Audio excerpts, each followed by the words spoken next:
Você um dia experimentou a presença redentora de Cristo. Cego que você era, um dia você teve os seus olhos abertos e você compreendeu a grandeza de Deus e a grandeza da ira dele contra o teu pecado.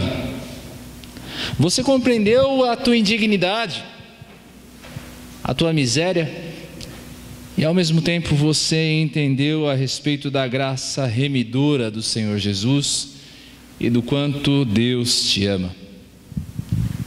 Quando isso aconteceu, eu tenho certeza, o teu coração se encheu de alegria. Você cantou cânticos de louvor àquele que te libertou. Era um verdadeiro dia de festa para o teu coração. Só que o tempo passou, os desafios vieram, os espinhos que tentam sufocar a boa semente surgiram, e você, humano decaído que é, cedeu às propostas dos inimigos da tua alma. Agora, você experimenta a mão de Deus a pesar sobre a tua vida. A palavra que antes soava para você amorosa, agora é como um espinho que te chicoteia. Você sente o peso da culpa, Você sente o distanciamento de Deus? Você sente o esfriamento do teu coração das coisas dele?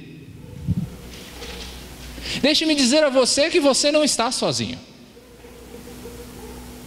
Você não está sozinho. Todo cristão passa por fases como essa.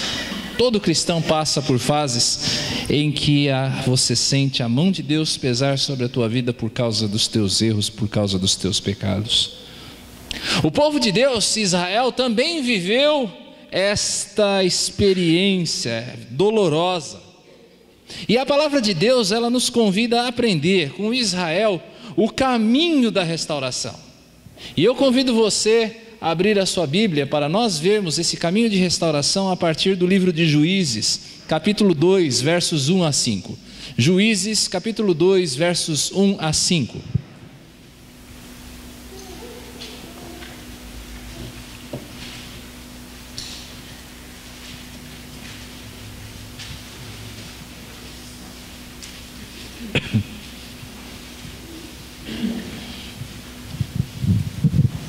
E a palavra do Senhor diz-nos assim: subiu o anjo do Senhor de Gilgal a Boquim e disse: do Egito vos fiz subir e vos trouxe à terra que sob juramento havia prometido a vossos pais.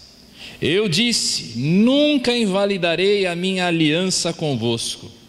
Vós, porém, não fareis aliança com os moradores desta terra, antes derribareis os seus altares. Contudo, não obedecestes a minha voz. Que é isto que fizestes? Pelo que também eu disse: não os expulsarei de diante de vós, antes vos serão por adversários, e os seus deuses vos serão laços. Sucedeu que, falando o anjo do Senhor estas palavras a todos os filhos de Israel, levantou o povo a sua voz e chorou. Daí chamarem a esse lugar Boquim, e sacrificaram ali ao Senhor. Israel é chamado, nesse texto, meus irmãos, a subir de um lugar de vitória a um lugar de pranto. Gilgal era o primeiro acampamento do povo de Deus na terra prometida. Eles entraram, pararam em Gilgal, e dali eles faziam as suas expedições e derrotavam os povos e conquistavam as terras, a terra que havia sido prometida a eles. Gilgal era um lugar de grande alegria, era um lugar de cantos de vitória, mas eles são chamados pelo anjo do Senhor a um lugar de pranto. Esse é o significado do nome Boquim, pranteadores, aqueles que choram em hebraico.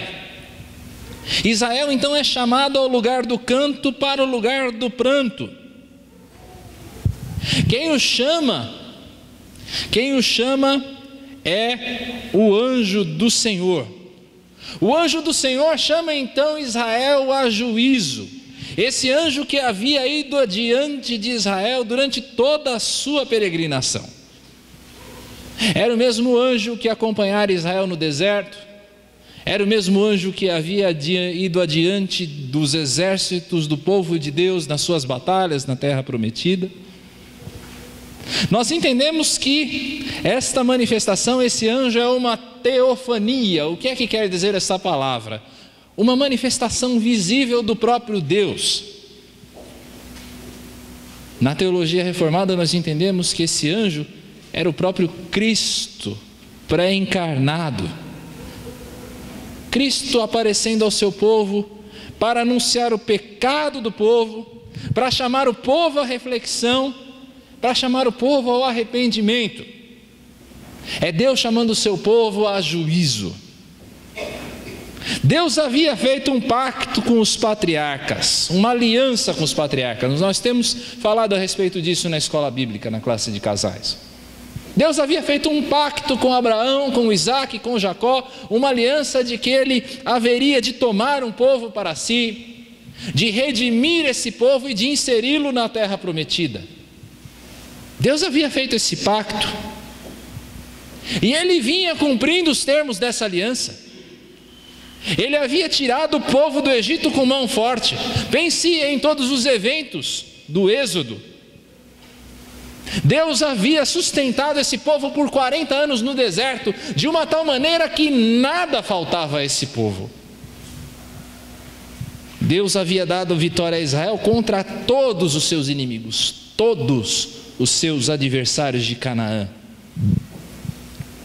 É fato que, mesmo com todos os erros de Israel, e Israel no meio desse processo cometeu muitos erros, Deus jamais deixou de cumprir uma só de suas promessas. Deus, queridos, havia sido fiel. Ele havia sido fiel aos termos da sua aliança. Ele de fato tomara o povo, tirara-o da escravidão, tirara esse povo da escravidão, levava o seu povo para a terra prometida e os inseria ali. Deus havia sido fiel à sua promessa. Mas a mesma coisa não havia acontecido com o povo. Deus havia dado a Israel uma ordem: vocês devem expulsar todos os habitantes de Canaã. Vocês devem tirar do seu meio esses povos, porque esses povos não estão na terra que lhes é de direito, a terra é de vocês.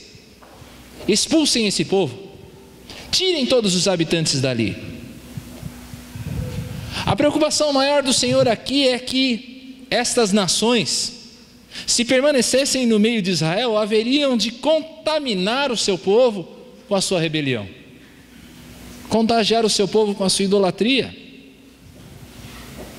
Deus então levanta contra o seu povo a acusação: vocês não obedeceram à minha voz, vocês não me deram ouvidos. E quando você olha para o capítulo 1 de Juízes, você vai ver de fato uma lista enorme de povos que Israel permitira continuar vivendo ali em Canaã junto com o povo de Deus, na terra que lhes era por direito. Israel não dera ouvidos ao Senhor e permitira que esses povos continuassem ali. Então Deus vai chamar o seu povo à razão. O que é isso que vocês fizeram? O que é que vocês fizeram? Eu fui fiel a vocês, eu dei vitória a vocês, eu continuaria dando vitória a vocês se vocês fossem fiéis. O que é que vocês fizeram me desobedecendo? Será que isso que vocês fizeram é algo razoável? É algo lógico? Meus irmãos, o meu pecado e o seu pecado nunca é algo lógico. Se você pensar bem, o pecado não é algo lógico. É óbvio que você pode racionalizar, você pode tentar encontrar razões para o seu erro, mas lógico, o pecado nunca é lógico. Diante do caráter de Deus, diante da bondade de Deus, você não pode dizer que você tem uma razão para pecar. Se Deus tem cuidado de você, se Deus te libertou, não há razão para o pecado. Não havia uma razão para o pecado de Israel. E então Deus apresenta a sua sentença contra o povo. 3 consequências viriam dessa desobediência. Primeiro, Deus não iria expulsar as nações de diante do seu povo. O povo de Israel teria de lidar com os seus inimigos sozinho. Deus, que até então dera vitória atrás de vitória, não iria mais expulsar os adversários de diante de Israel. Para sermos justos, toda vez que Israel, afligido por seus inimigos, no livro de Juízes, clamou ao Senhor, Deus atendeu a esse clamor e deu a Israel a vitória. Isso é colocado de maneira muito bela, e eu convido você a abrir sua Bíblia em Juízes capítulo 10. Juízes capítulo 10. É muito bonito como esse capítulo descreve esse processo de Israel clamando e Deus os atendendo. Juízes 10, versos 15 e 16.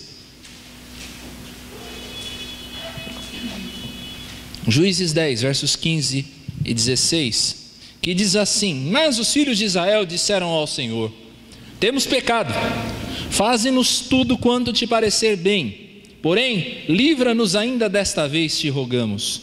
E tiraram os deuses alheios do meio de si e serviram ao Senhor. E preste atenção na beleza desse texto. Então, já não pôde ele, o Senhor, reter a sua compaixão por causa da desgraça de Israel. Diante do clamor do povo, o coração do Senhor se compungia, de tal forma que ele não podia se conter na sua compaixão e ele agia em prol do povo. Entretanto, mesmo diante desta ação de Deus, Israel teria de lidar com os seus próprios problemas. Outra consequência que o Senhor anuncia é que esses novos amigos de Israel haveriam de se tornarem adversários do povo. O pecado faz isso com a gente. É um perigo quando você se torna amigo do pecado. Porque às vezes é gostoso estar naquela situação. O pecado, sejamos sinceros, ele te traz o prazer momentâneo. Só que ao final o pecado acaba se tornando em um adversário. Ele acaba se apresentando como um risco para a tua alma. Ele quer te destruir.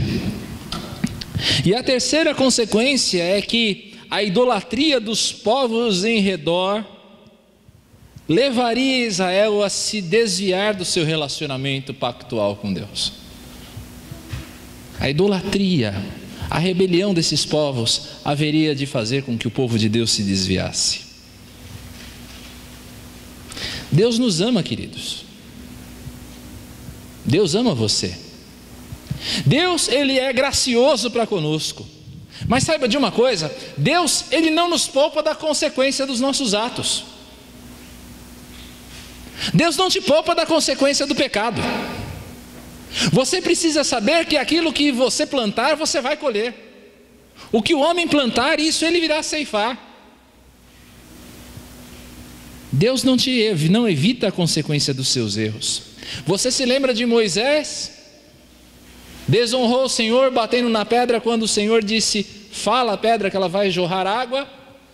O que aconteceu com Moisés por causa disso? Ele não entrou na terra prometida. Moisés, quando você lê isso, você se espanta. Puxa, um homem que fez tudo isso, que viveu uma relação de tal intimidade com Deus e não entrou na terra prometida. Moisés arcou com a consequência dos seus erros. Pense em Sansão, juiz, valoroso diante do Senhor, morreu na mão dos filisteus quando se deixou seduzir por Dalila. Pense em Davi que é o homem segundo o coração de Deus. Pense em Davi e Betseba, que perderam o seu primeiro filho em razão do seu pecado. Deus não poupa o homem, mesmo o seu povo, da consequência dos seus erros. Em resposta à acusação do Senhor, os israelitas tomaram duas posturas sábias. Duas posturas que convém a nós também tomar quando nós nos convencemos dos nossos pecados. O que é que você faz quando a mão de Deus pesa sobre você? O que nós temos de fazer quando a mão de Deus pesa sobre nós? E a primeira atitude que esse texto mostra que o povo de Israel tomou foi arrepender-se. Veja o verso 4. Há aqui uma maravilhosa ação do Espírito Santo de Deus no meio do seu povo. Veja o processo. O Senhor fala, o Senhor traz a palavra, traz a sua acusação, os olhos e o coração do povo se abrem, vem a consequência do pecado, e então o povo visivelmente mostra o seu arrependimento por meio de lágrimas. Arrependimento. O primeiro passo para o perdão de Deus é o arrependimento. O primeiro passo para o perdão de Deus é o arrependimento. Você precisa saber disso, que o primeiro passo para o perdão de Deus é o arrependimento. É bem verdade que você pode chorar também por remorso, mas há uma diferença aqui. O remorso, queridos, é a dor pela consequência do erro. É o choro pela consequência do pecado. Pense naquele que fuma a sua vida inteira, faz uso do cigarro, desfruta do vício, e quando ele chega a um estado terminal de um câncer de pulmão ou de algo parecido, um enfisema pulmonar, ele chora, ele lamenta, não por causa do vício, mas ele chora por causa da consequência. A isso nós damos o nome de remorso, e você pode chorar por remorso, mas o arrependimento é diferente. O arrependimento é a dor pelo erro em si, de você chorar por saber que você magoou o coração de Deus, você feriu o coração de Deus. É o caso, por exemplo, do adúltero, que ouve a palavra, se convence do seu pecado e o abandona. Não existe melhor exemplo bíblico dessa diferença de arrependimento e remorso que Pedro e Judas. Num período de horas, os dois traíram a Jesus. Não seja apressado por apontar o dedo para Judas, lembre-se de Pedro. Os dois traíram Jesus, os dois. Mas um se arrependeu de fato. Um chorou amargamente ao perceber o seu erro, e por causa disso foi curado, foi restaurado. O Senhor o encontrou na praia e perguntou: Pedro, tu me amas? Ele disse: sim, eu te amo. E então aconteceu o processo de restauração de Pedro. Agora o outro foi corroído pelo remorso. O outro foi ferido pelo seu remorso e acabou morrendo de uma maneira horrível. O verdadeiro arrependimento, meus irmãos, é sempre aceito por Deus. Abra por favor a sua Bíblia no Salmo 51, 17. Salmo 51, 17. Abra por favor a sua Bíblia. O verdadeiro arrependimento é sempre aceito por Deus.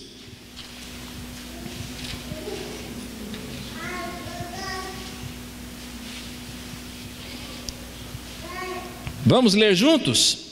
Sacrifícios agradáveis a Deus são o espírito quebrantado, coração compungido e contrito, não o desprezarás, ó Deus. Deus nunca despreza um coração contrito.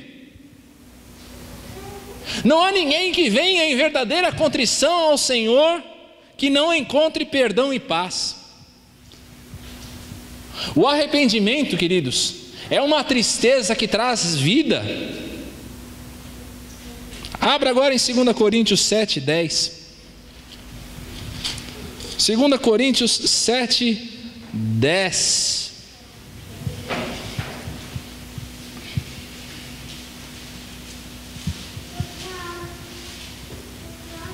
E diz-nos assim a palavra do Senhor: porque a tristeza, segundo Deus, produz arrependimento para a salvação, que a ninguém traz pesar, mas a tristeza do mundo produz morte. É um paradoxo do reino de Deus o arrependimento, porque ele é uma tristeza que vem para encher o teu coração de alegria. Você chora o teu pecado, mas depois vem a alegria do perdão. O arrependimento, contudo, não pode ser insincero. O verdadeiro arrependimento leva você a uma mudança de atitude. Pedro, na sua segunda carta, capítulo 2, verso 22, fala um pouco a respeito disso, quando ele diz que existem pessoas que são como o cão que volta para o seu próprio vômito, ou como a porca lavada que volta para o lamaçal. Tem gente que é assim, chora de arrependimento no domingo, mas na segunda-feira está no erro novamente. Existe uma tirinha da turma do Snoopy, você conhece, certamente, principalmente se você é um pouco mais experiente como eu. Charlie Brown e Lucy estão treinando futebol. Ela está segurando a bola de futebol americano. Charlie Brown toma impulso, corre em direção à bola, vai chutar com toda a força. E aí o que Lucy faz? Tira a bola. E o que acontece com Charlie Brown? Pumba, cai de costas no chão. Toda vez acontece isso. Você se lembra do desenho, não é? Numa das tirinhas, Lucy está segurando a bola e Charlie Brown está parado. E ela diz: você não vai chutar a bola, Charlie Brown? Ele diz: não, Lucy, porque eu sei que toda vez que eu vou chutar, você tira a bola e eu caio de costas no chão. Ela insiste, e Charlie Brown diz: não, eu não vou, porque você vai tirar a bola e eu vou cair no chão. Então ela começa a chorar e diz: Charlie Brown, eu sei que todos esses anos eu tenho sido muito má com você, eu tenho sido muito cruel em você, eu vi a mágoa nos teus olhos quando você não quis chutar a bola por causa de todos esses anos. Me diga uma coisa, Charlie Brown, será que você não pode perdoar essa pobre menininha penitente? Charlie Brown então se compadece e diz: ok, eu vou chutar a bola. Rufam os tambores, Lucy coloca a bola, Charlie Brown toma impulso, então ele vem correndo, vai chutar a bola, e o que faz Lucy? Tira a bola. E a última fala da tirinha diz assim: Charlie Brown, mudar de ideia e mudar de atitude são duas coisas diferentes. Mudar de ideia e arrepender-se e mudar de atitude são coisas diferentes. Você pode até se convencer do pecado, mas não mudar. Isso não é verdadeiro arrependimento. Mas o verdadeiro arrependimento sempre é aceito por Deus. E por isso, meu querido irmão, minha querida irmã, não tarde em chorar pelo seu pecado diante do Senhor. Por mais grave que seja o seu erro, e não importa se você já o cometeu tantas e tantas vezes, hoje é o dia aceitável para que você reconheça: Pai, eu pequei contra o céu e pequei contra ti. E então você receba o perdão do Senhor. Mas Israel reconheceu que o arrependimento não era o suficiente para obter o perdão de Deus. O arrependimento não é tudo. Era necessário um sacrifício que viesse a aplacar a ira de Deus contra o pecado do povo. É necessário o sacrifício. A palavra diz que sem derramamento de sangue não há remissão. Hebreus capítulo 9, verso 22. Sem derramamento de sangue não há remissão. Isso quer dizer que nos termos da lei de Moisés, vigente aqui em Juízes, para que você fizesse expiação, para que você pagasse pelo pecado, era necessário o sacrifício de uma vítima inocente.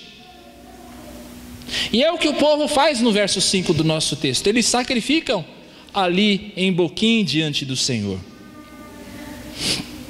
O derramamento de sangue de uma vítima pura e sem defeito era a condição que Deus impunha para o perdão do pecado. Aquele que tivesse o coração contrito, o coração arrependido, ele deveria apresentar-se ao tabernáculo com uma oferta de uma vítima. Podia ser um cordeiro, podia ser uma ovelha, podia ser uma pombinha, mas ele precisava levar alguém que levasse sobre si a ira de Deus pelo seu pecado, alguém que suportasse o castigo.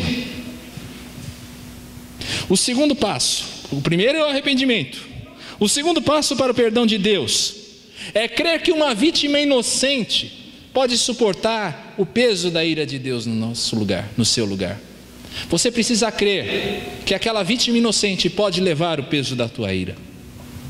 É óbvio, esse sacrifício aponta para a obra de Jesus Cristo na cruz. João capítulo 1, verso 29 diz que Jesus é o Cordeiro de Deus que tira o pecado do mundo. Ele é o Cordeiro do sacrifício de Deus. É Ele quem tira os pecados do mundo. Isaías 53 vai mostrar Jesus como uma ovelha que caminha ao matadouro e que suporta o peso da sua iniquidade, da nossa iniquidade. É Jesus quem leva o peso da iniquidade dos homens.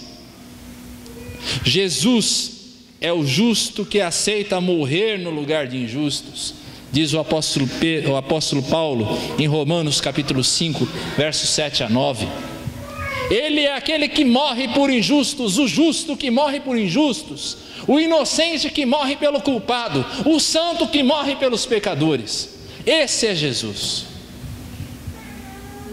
Todos os sacrifícios, amados, todos os sacrifícios até Cristo, todas as ovelhas que foram oferecidas, os cordeiros, as pombinhas que foram oferecidos, eram imperfeitos. Sabe por que eram imperfeitos? Porque ano após ano, pecado após pecado, esses sacrifícios deveriam ser repetidos. Pense nos seus pecados. Hoje você contou uma mentirinha. O que é que você precisava fazer? Pegar uma ovelha e levar até o tabernáculo.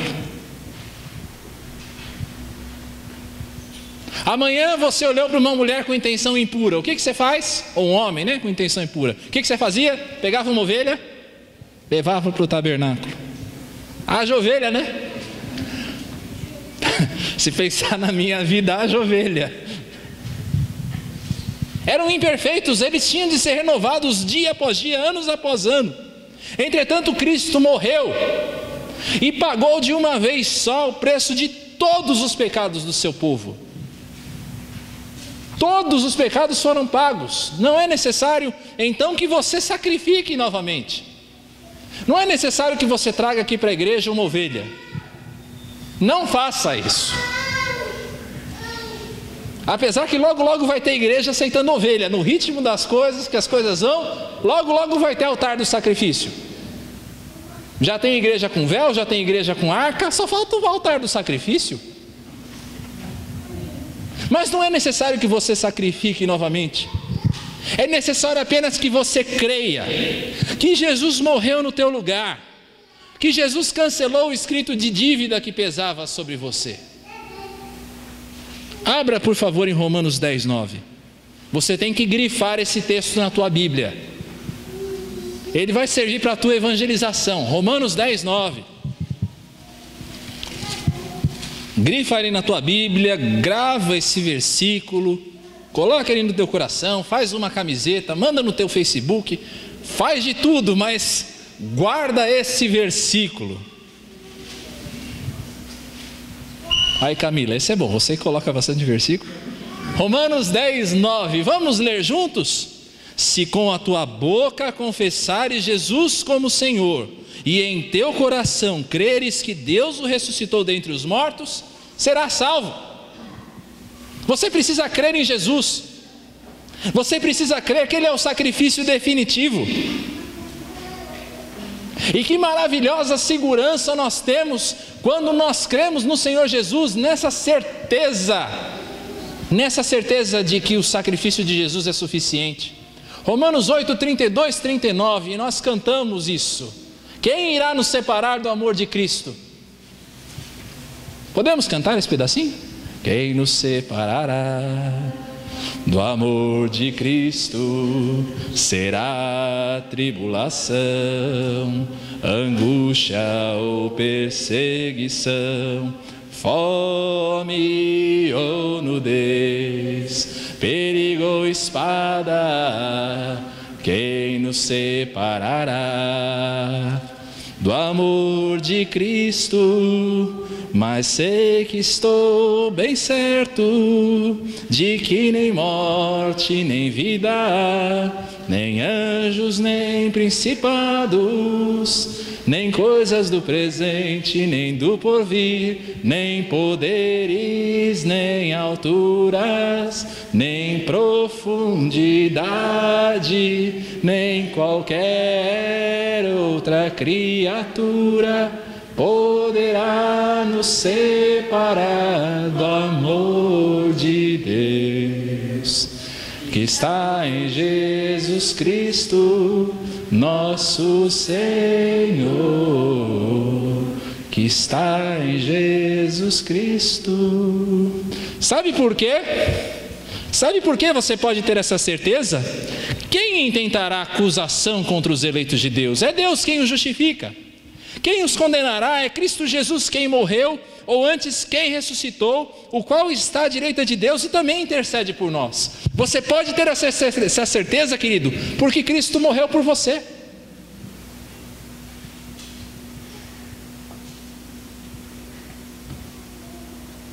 Eu encontrei um poema, um pequeno poemazinho. a respeito disso. Poema de Nancy Spiegelberg. No escuro lugar das oliveiras, você teve a chance de nos virar as costas e dizer: Pai, esqueça-os, eles não são dignos do preço. Ao invés disso, no lugar escuro, acima do sarcasmo dos homens e do som do sangue que pinga, você pagou com sua vida pela minha. Ele poderia ter virado as costas, mas ele escolheu morrer. O Senhor hoje estende a você os braços abertos do seu Filho, cravados na cruz. Vem com confiança. Esse é um novo e vivo caminho. Venha sabendo que o sangue de Jesus nos purifica de todo pecado. Venha na certeza de que ao lavar as vestes do Cordeiro, como diz em Apocalipse 7,14, você terá acesso eterno ao trono de Deus Pai. Venha com confiança. Convencido do seu pecado, pela palavra de Deus, o povo de Israel tomou duas atitudes sábias. Primeiro, ele arrependeu-se dos seus pecados e depois, em fé, ele sacrificou ao Senhor. Esse sacrifício apontava para Cristo, o Cordeiro de Deus, que tira os pecados do mundo. Todo aquele que, convencido do seu pecado, aproximar-se de Deus em fé em Jesus, encontrará perdão e reconciliação. Hoje é o dia em que o Senhor nos convida a considerar a nossa própria vida. Você pensar na sua própria vida diante dele. Talvez você tenha entrado pelas portas dessa igreja com o coração pesado pelo pecado, tendo talvez de lidar com as consequências da tua própria desobediência, por não ter feito aquilo que você deveria, ou ter feito aquilo que você não deveria. Talvez essa seja a tua situação. O pecado está pesando no teu coração. Por isso atente para a voz do Senhor que fala a você hoje. Se você ainda não conhecia essa mensagem perdoadora da graça de Deus, e pode ser o caso aqui, eu conheço todos vocês, mas pode ser que você ainda não conhecia, não recebeu no teu coração essa mensagem da graça perdoadora de Deus. Reconheça-se como um pecador.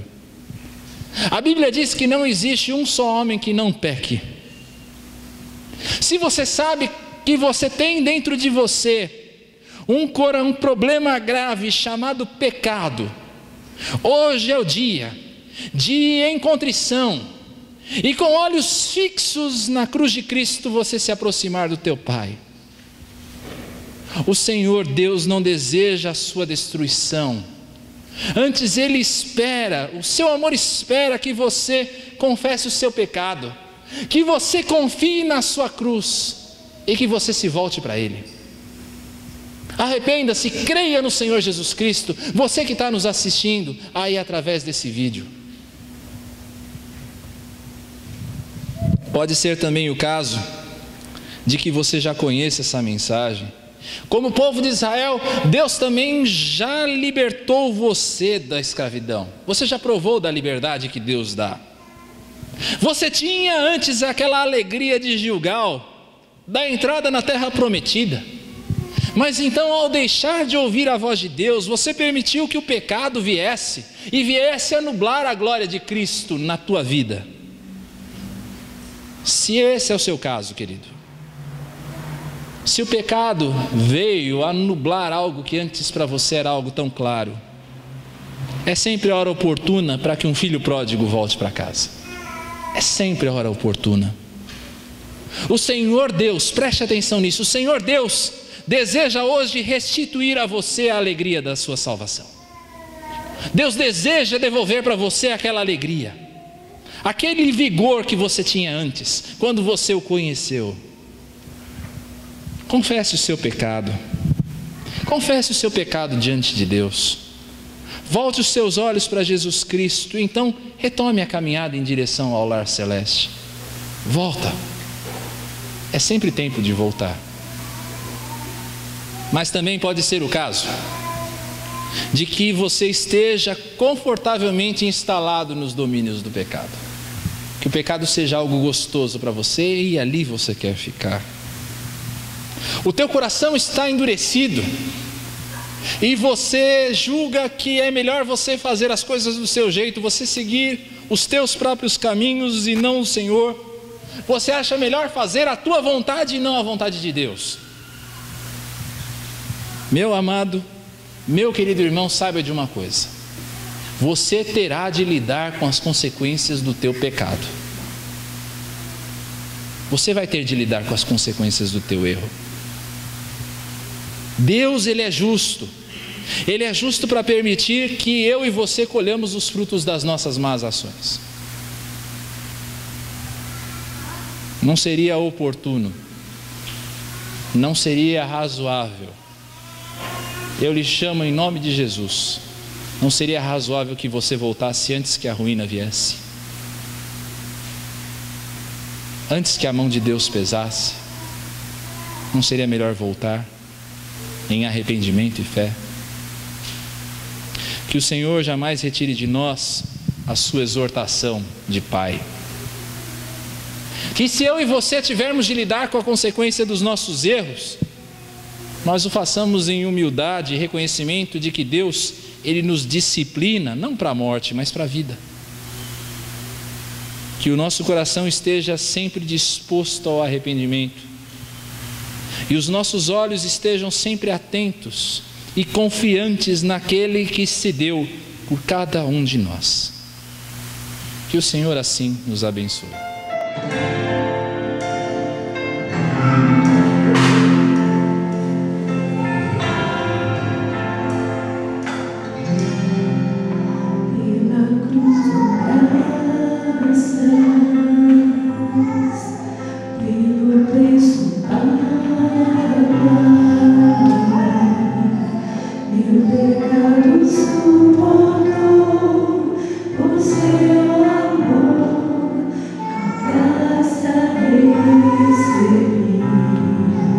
Pela tua graça,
Santo coração.